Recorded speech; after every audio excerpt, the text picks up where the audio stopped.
बड़ी खबर इस वक्त की, झारखंड में डेमोग्राफी चेंज पर बड़ी खबर है। राष्ट्रीय एसटी आयोग की सदस्य आशा लकड़ा का बयान आया है।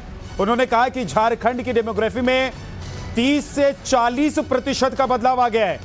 ये रोटी बेटी और माटी का सवाल है। आशा लकड़ा ने बयान दिया है, मेरे पास 150 से ज्यादा शिकायतें आई हैं, ये वो कह रही हैं। राष्ट्रीय एसटी आयोग की सदस्य हैं आशा लकड़ा, जिन्होंने बयान दिया है। वो कह रही है 30 से 40% बदलाव आ गया है डेमोग्राफी में।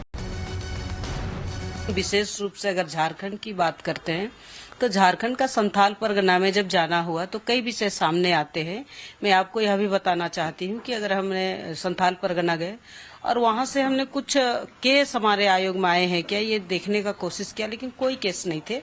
लेकिन जब साहेबगंज, गोड्डा, दुमका, देवघर, जामताड़ा ऐसे जगहों पर गए, कुछ पाकुड़ के लोग भी आए, तो वहां से जो सामने विषय आए हैं, तो आज अगर मैं आपको बताना चाहूं तो 150 केस हमारे पास आ गए मेरे जाने से। और वहां का जो स्थिति आपने जो बोला है कि डेमोग्राफी चेंज हुई है, मैं इतना कह सकती हूँ 30 से 40% डेमोग्राफी चेंज हुए हैं। विशेषकर अगर पाकुड़ की बात करेंगे और साहेबगंज की, तो ये कहीं ना कहीं बदलता हुआ परिदृश्य दिखाई दे रहा है।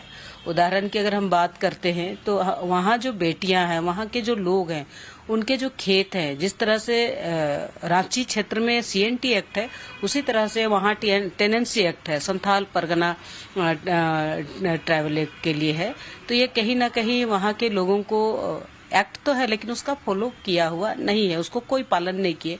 और मैंने कहा है कि वहाँ जिस तरह से बांग्लादेशी घुसपैठियों का और बाहरी लोगों का जिस तरह से प्रभाव है, हम कह सकते हैं रोटी बेटी और माटी का सवाल दिखाई देता है।